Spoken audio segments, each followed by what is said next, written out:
I believe that we're live. I'm doing it. I can't do it. The spark prep was too great this time. I'm David, often known online as I Shot JR, and I'm here with my co-host Kelly Heaton. Hi. And we are the Spark Gap. Kelly, what is the Spark Gap? The spark gap is when you have two voltage. I don't know. What is a spark gap? You have a charge and there's an air gap in the middle and it gets large enough, the potential, that it jumps, sparks the gap, jumps the gap. And right now, I think, I haven't looked at the map, but I think we've got like 1,000 miles between us at this time. But we are jumping the gap here on YouTube and perhaps jumping the shark as well. This is our second episode. And in the previous episode, we kind of talked about the Meta project, which is what we're in right now. The Spark Gap is the Meta project. But where this came from was literally just a week ago. We were talking about collaborating and wondering what kind of project we should do together. And we got excited about an idea, but then we also got excited about the ideas around the idea. And one of them was sort of documenting everything, sharing everything, reaching out to our networks of all the awesome people that we know for input and direction and help. And the way that is manifesting is so far as a YouTube stream where we talk about all of this stuff and kind of share it with everyone and see where it takes us. Yeah, totally. Especially right now, since we've passed this crazy inflection point with AI. So yeah, as David said, the Meta project, the wrapper is talking about why we're doing it. Cultural, symbolic, artistic, personal experiences that led us to this point. But also to share that information with everyone and to solicit feedback, because we live in a world where technology is super complex. And I think it's behooves all of us to collaborate and share this knowledge so we all rise together. And our elephant in the room collaborator on this project is going to be artificial intelligence, because as we are introducing today, the project in a nutshell is what can we as artists and technologists do with AI in a hardware context to make incredibly cool works of art. And we're going to unpack that a little bit more, like specifically what we mean and like what we're focusing on. But just as a starter point, we're looking at how AI can be used in hardware to be in service of art. Well put. Yeah. So last time we were very coy and we weren't revealing what the project was. We just wanted to focus on the Meta project. But I think it's time to dive into the project. Yeah. So I feel like you were the one that, kind of led the idea. So would you like to give like a little taste of what we're thinking? David, help.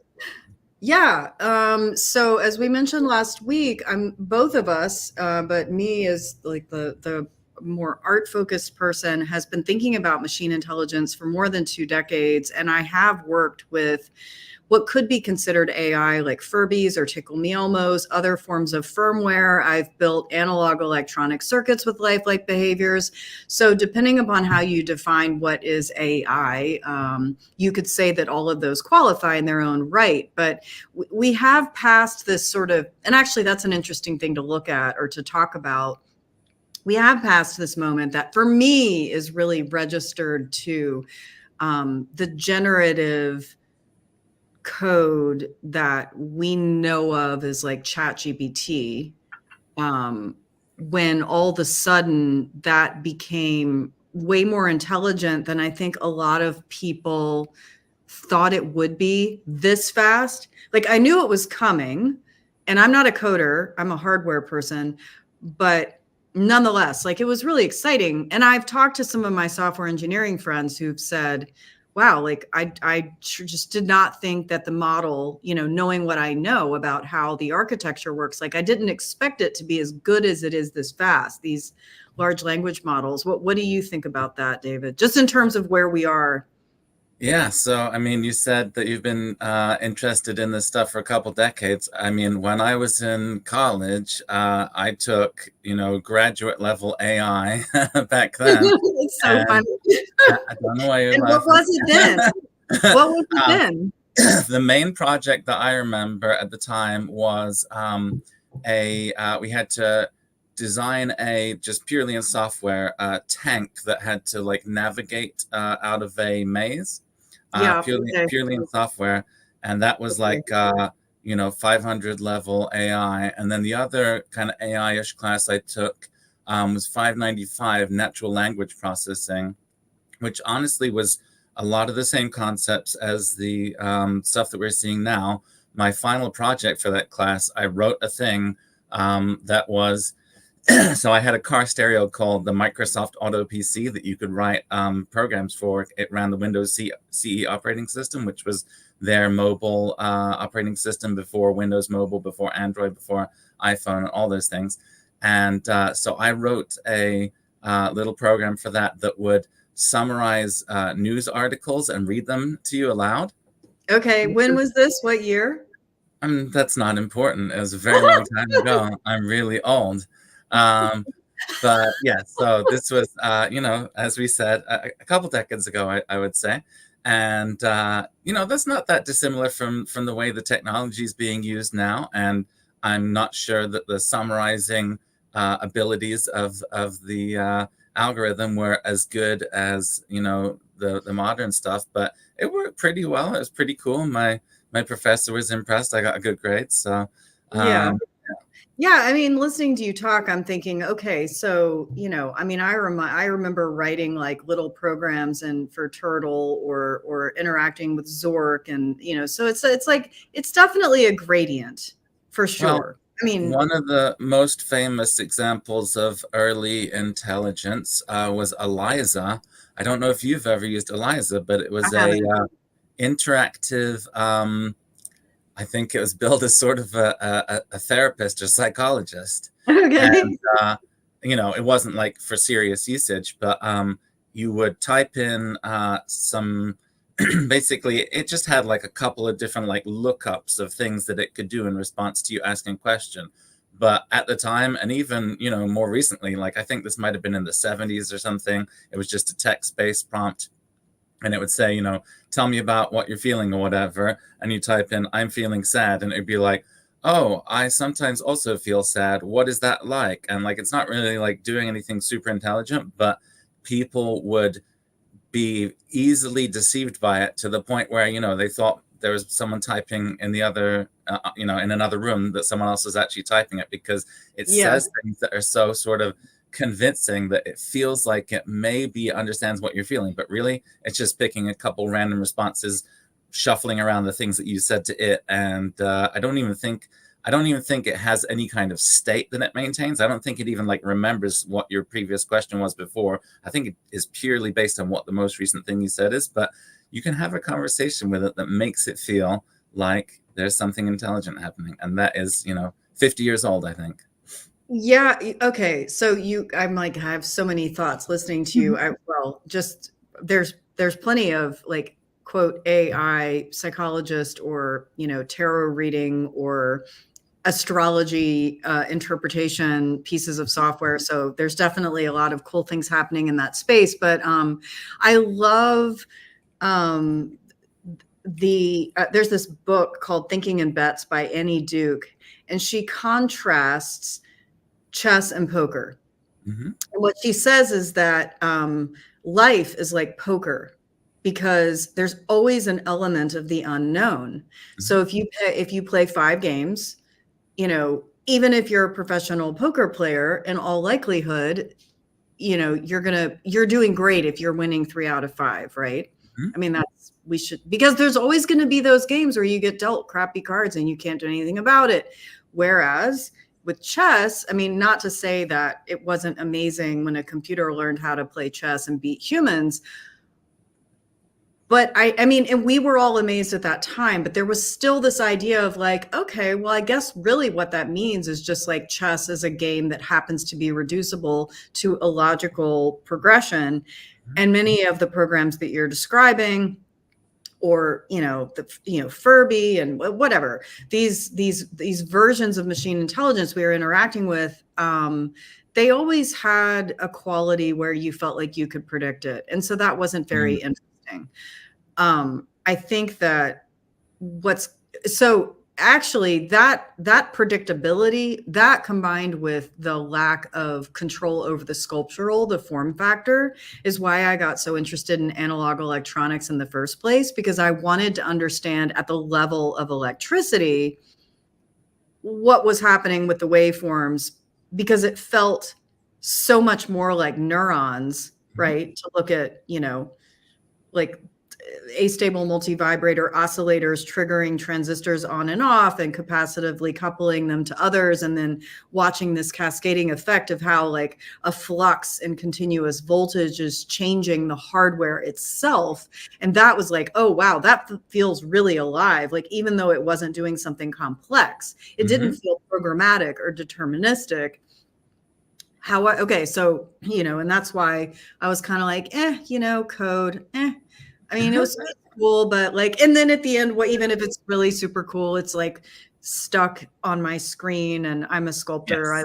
I like to control the physicality of things. But last year, we did cross some kind of magical threshold. And I think it's worth, I mean, because the project is really about like, what can we do to push like the space of creative expression using AI? I think it's worth spending a minute to talk about like what happened, because it wasn't just the model improvement. There was also, I think, like an explosion of other hardware related factors. Like, I mean, the semiconductor industry is insane, right? Yeah. Like the complexity of these factories and the miniaturization. I think we could do a whole months just talking about that, like trying to unpack that. So, sorry. I was just going to say, I think obviously what happened is that the sort of computational requirements to do those things became far closer in reach. Kind of like when I first started doing stuff, when I first started doing stuff in the recent realm of machine learning, not back in school or whatever, the idea was like, what you can do to get more computation is get a graphics card to help you out. And you're like, what's like, that's like for games. What has that got to do with anything? And like back then that was, it was just like a new concept of like, I need more compute. Where can I get it? Oh, these things are really good at doing this because they do graphics. And now, so I'll try some. Are you going to tell us when that was? Are we allowed to? I don't know. 10 years ago, probably. I'm not sure. But when you were 14. Yeah, but it was just interesting because back then it was like, how, we need something more powerful. Oh, we'll hack the system by using something that's supposed to be for games, and we'll use it for the types of computation that we need. But obviously, since then, hardware has been developed specifically for AI, and that's gone. Go ahead. So stop there for a minute, though, because I think it's really interesting to hear. What was it about the CPUs that had this extra sauce? What was it about it? You mean about the GPUs or hardware? The CPUs? I'm sorry, the GPUs. Yeah. So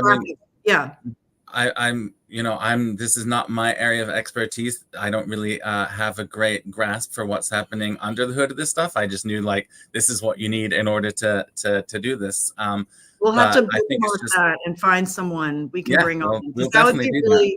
Just talking purely about the elegance of the hardware and what it was in that early stages when people realized like, hey, if you've got a graphics processor, you can do all these extra cool things. I mean, no doubt, right? Somebody was optimizing the hardware to be able to handle the insane graphics and interactivity.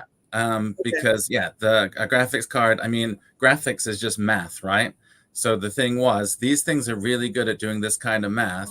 And, whatever that is, like, it's probably like, we need something that can do matrix multiplication really well. And your CPU can't do that because it's designed to like just do these opcodes one after another. But a graphics card is designed to do a bunch of math in parallel. And so that is like what we want to take advantage of.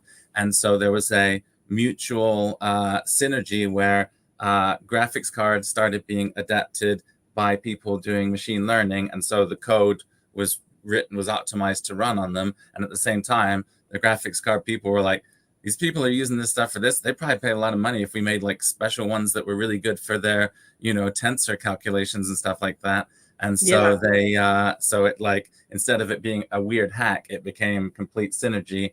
And now obviously everyone's working together to put out this hardware and software that is optimized to work together for machine learning purposes. And so just because this is actually fascinating, right? I think I really want to understand the hardware that came together, even though I realize it's far, far beyond. I mean, I like to build my own hardware, but it's really fascinating to think about who were the players and what were the hardware pieces and the understanding that came together with the coders. Can you talk a little bit more about that? Like, who were the players that really kind of came together to make it happen? And then who had the aha moment? When did that happen? I don't know. I wish I'd have prepared for these questions, but I mean, obviously, I think from the obvious ones that I'm aware of, just with the stuff that I've worked on, is obviously TensorFlow and NVIDIA are the kind of two answers to your questions. I don't know who like more specifically within those organizations was sort of working on this stuff, but I mean, it's very clearly like an NVIDIA world. They've sort of made the pivot from graphics cards to machine learning in a way that AMD, for example, who was like kind of like the other big player in graphics cards, somehow they were not able to make that same kind of pivot. And obviously they're definitely doing it.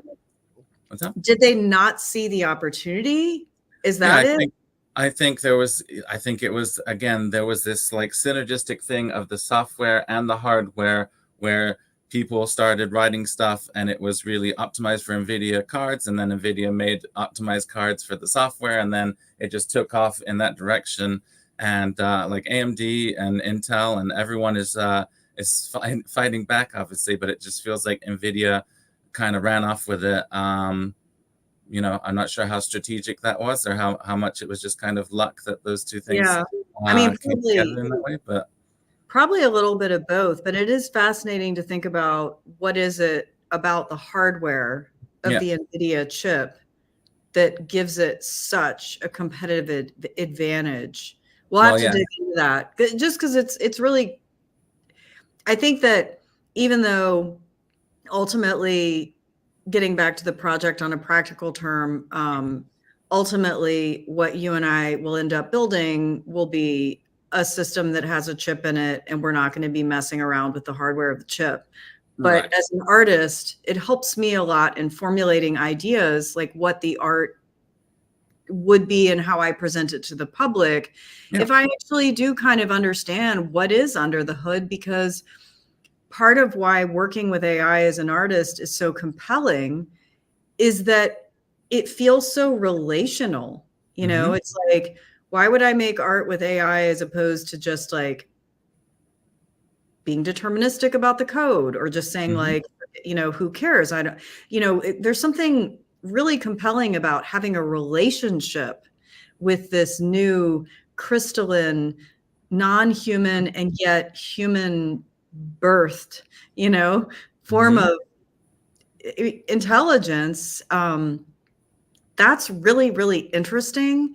And I feel like also just for posterity, I mean, we're at this time in history that is going to be written about and studied intensely by future generations, because we are watching the early taxonomy of machine intelligence be born. Still there will be like, beautiful charts tracing back these artificially intelligent entities, and which whatever they become called in the future, right? Like ChatGPT is, or DALL-E, and tracing them back to their software and hardware origins, like we do with biology. And it's kind of interesting to think, like, in that taxonomy, is it like we have a bunch of different sort of hardware species Oh, definitely. of ants, but they're all, Mhm. Yeah. and then they're like just becoming like specialized ants. Some are red, Yeah. some are blue, some are bigger, some are smaller. Is it like that? Or is it like there's the ant root, kingdom or Yeah. whatever? And then over here you have the like, Homo um, sapiens. no, not well, no. Homo sapiens, well, yes, like right. We're the creators. We're playing God here No, but from I mean the ones that will become the Homo sapiens. Like maybe these ones oh, over here are irrelevant, and these ones are the yeah. well, maybe I used the wrong metaphor then. I guess what I was Mm, trying to say is, like, down the road, imagine that there's like a dozen really incredible artificial intelligent entities, right? mhm. Are they all going to be running on the same hardware, or are there going Wow. to be Mm, like different sort of, yeah. because Strains. Yeah. right now, I mean, NVIDIA, we know like what that's all about, and I'm sure they continue to innovate, but then AMD is like busting their butt to come Yeah. along, and we know they will. And then Apple, it just announced their new M4 chip development Mhm. with the ARM architecture. And so it's like, are these like saying, this one is going to be born from like a jellyfish model, and this one's going to be born from like an ant model? I realize there's stuff Yeah. below. Do you know what I'm No, trying to that's say? good. Like, Yeah. when you look at the tree of life and you're like, Yeah. oh, wow, well, like octopuses are the most intelligent example of their lineage. So in Mm. a way, humans and octopuses kind of, we have something in common, because we both come up to this like very elevated place in our lineage. Is it going to be like that, do you think? Yeah. I don't know, but I think the point that you were making earlier, as far as the importance of understanding it and how that will be relevant to our project specifically, I think it could inform sort of things like the form factor, Yeah. because do we need a like Jetson Nano or Xavier, which is going to be like this big for that much compute power, or can we do like a Raspberry Pi 5, which is not something that's necessarily optimized for AI, or is there smaller boards that are more AI optimized that we can use? Can we get away with just using some ESP32 for a couple bucks? Like, I don't know. Like, understanding the hardware is definitely relevant, because it'll influence some of the choices that we make, and even in ways that might not be obvious, like form factor and cooling and power usage and things like that. So I think it's definitely good to Well, understand. and that's part of why I'm so excited about this dialogue and how we're approaching it, and that we're intentionally leaving the project open, instead of me saying like, oh, I want you to do XYZ this way. Like, I want a widget that does this thing. No, it's much more interesting to say, okay, there's this thing, AI. Like, I kind of know what it is, but even being a technology person, I don't fully understand it. There's a lot to know. It's a huge space. Yeah. And all the different hardware options that you just mentioned, what are some of the factors that govern that decision? Yeah. If I said I want it to do XYZ, you might just be like, okay, well, let's just pick like the Raspberry Pi. Okay. But that's not as interesting as saying like, is the Raspberry Pi even at this point supporting what we consider AI? Right. How do we even look at that? What's the interplay of the hardware architecture and what we even consider AI? Because then like we said in the beginning, it does get back to that space where it's like, okay, well, everything's machine intelligence, and then it becomes a little bit meaningless. But this idea of hardware that supports a generative coding process that is learning and improving itself, and therefore has like a sovereignty that we can relate with. That's what I mean when I say AI. Like I want to relate with something that has like what feels like the ghost of a new, consciousness. Wow. That is really interesting. I And like maybe it. I'm just like making that up like it doesn't exist, but I feel like it's coming, right? Yeah, well, I mean, I think it's all somewhat of a, well, for now, I think it's all somewhat of a sort of trick of can you be convincing enough that nobody bothers to try and sort of undermine it? Because if you're into the experience, then you're not trying to sort of debunk it. You're just like having a conversation Right. as opposed to like sort of like talking to it, but like wondering what's going on or trying to trip it up to prove that it's not real or something like that. I'm watching the clock. Somehow we're already 25 minutes in, I which just know. seems absurd to me. That's And because we have so much to talk about. I feel like, well, there was one thing I wanted to mention, which was when you were talking, when you started like grilling me on some advanced AI architecture questions. I just wanted to bring up the notion that we are definitely going to be, first of all, we're planning on, we want to completely humble ourselves. And while there are things that we're good at, we want to find other people who are much better and learn from them. So we'll be Yeah, having yeah. guests, and maybe that should be one of the earlier guests that we have is someone that can help us learn more about that. Yeah, totally. The other thing I wanted to point out is, with 3.5 minutes to go before we hit the half-hour mark, I don't know that we've really gotten very specific with what the project is that we promised we would kind of reveal in this second I feel issue. like we're specific enough at this point. You're Oh, feeling okay. you're feeling confused? What No, I just, I mean, there were certain words that you used to describe it to me that were the ones that got me excited, and you've used some of those words so far. So, I mean, I think there's a flavor of what it is, but Well, I guess just to recapitulate maybe is to say that I had in mind a system that is hardware that would enable me to introduce a presence into my work, probably using light, for reasons we can talk more about later, mm-hmm, probably using light, but where that light would feel alive, mm-hmm, sentient, responsive, and it would have a quality where it would feel alive and arguably even challenge our definitions of that, which is, yeah. as you know, one of my favorite things to do in my work. So my favorite things about my favorite words that you used to describe what the idea was in one area. It was the things that are really easy to get an idea of something along these lines in my mind, which were Furby, Tamagotchi, that kind of stuff. Like when we started Yeah, talking about that kind of because area of stuff, I was like, those go are ahead. early examples, right? Yeah, Because they all felt alive, and there was even like an actual legitimate argument that they had some lifelike qualities.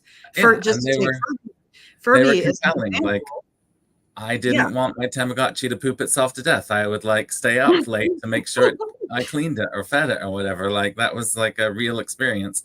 yeah. And so there was that part, and then the other part that the was the thing that I hadn't heard you say yet, which was the excitement of putting a bunch of LEDs on something is what I wanted to make sure we So touched you're on. like, So just I think talk we about I think we kind of LEDs. covered it between those two. Okay. So Yeah, yeah, yeah. yeah. No, well, I mean, we'll talk more about why I want to use light for this, but for now, yes, that was kind of where it all originated because I wanted to introduce life like light into my work, and so we thought, well, let's make this a project and really look at all the angles. But I do want to dig into the hardware taxonomy because I think it's Mhm. going to inform how the work evolves and how we talk about it and share it with people, and also because at the end of the day, like art that is using AI, for me anyway, like I want that art to help me understand something more deeply about this particular moment in history, working creatively with a form of machine intelligence that was made by humans and yet takes on its own life. Like, wow, how crazy is that? AI is human nature, full stop. That is so fascinating to me. We are at the half-hour mark. I don't know if we have any sort of closing thoughts or plugs or anything that we need to get out, other than We do have just to skip next week. we are going to have to skip next week.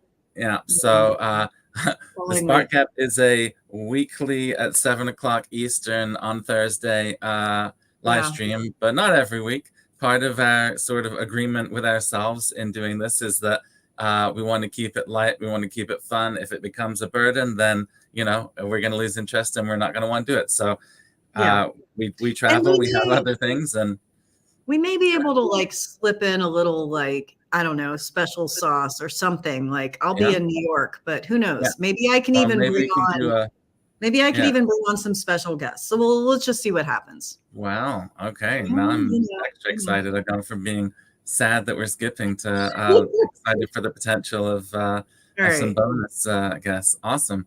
So so this is the Spark Gap. Let us know what you think of it. Give us feedback. Tell us. Oh God, I don't know. I don't know. I can't get it right. Yeah, you can. You can learn. So, catch us in 2 weeks in the same channel. We have the YouTube channel working now, and we'll start doing some more promotion on social media and things, I think. So hopefully start to spread awareness of the show, and let us know what you thought, and we will see you next time. Awesome. Thank you.